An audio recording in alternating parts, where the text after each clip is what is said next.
With the federal government's major funding program for Northern Territory indigenous housing coming to an end, Aboriginal communities are becoming more desperate for anything to improve their living conditions. Some are taking legal action just to get basic repairs done.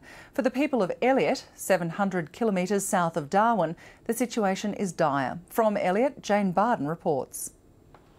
A year ago, the Territory government admitted Elliot had been forgotten under the $1.7 billion Napari remote housing programme it funds jointly with the Commonwealth. See, it's soft and it can collapse.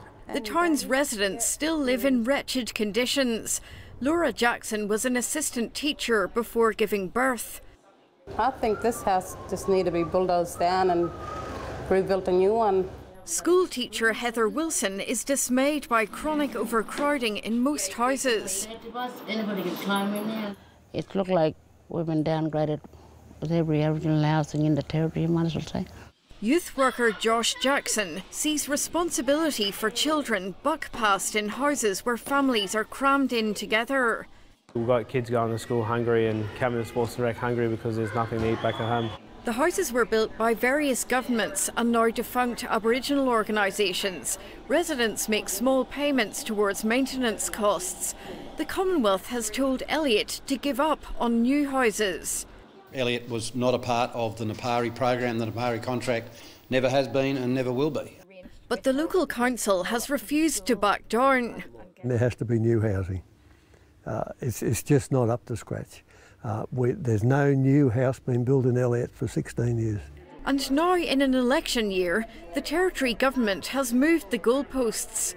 Utopia, one of many small homeland communities ruled out for new houses, will get 15. We hear about all these good news about some other community getting more funding. And $3 million extra has been found for Elliot housing repairs. There's leeway because the Commonwealth has decided to allow the Territory to spend $150 million for Homelands that was meant to last 8 years, where and when it wants to. Giving the Territory government the opportunity to set the strategic directions for the Homelands program going forward. We never managed it in the first place. We always provided the Homelands funding through the Northern Territory government. The Barkly Council currently carries out Elliot's housing maintenance. It's surprised the government awarded the new money to an Elliot indigenous fencing and weed slashing company.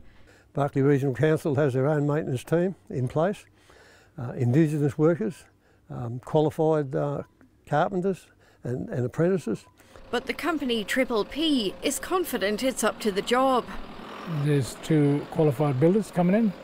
We'll run 2 small teams and we'll do 2 houses at a time instead of doing 20, so we can go through them and do them properly. The Housing Minister will be in Elliot next week to answer questions, but frustration is bubbling up all over the Territory. Many communities are considering following Santa Teresa's lead by enlisting legal help to sue the Territory government for basic repairs. If we had the resources, I think every community in the Northern Territory would be interested in a claim like this. For the moment, that's all most will get, because the 2 governments' main housing fund is nearly spent. And unfortunately, this is on the wind down. We are now renegotiating Napari with all the states and territories. Many residents fear with the current housing funds almost gone and with tight Northern Territory and federal government budgets that they may never get new houses because it's unlikely that there'll be such a major funding allocation again. Jane Bardon, ABC News, Elliot.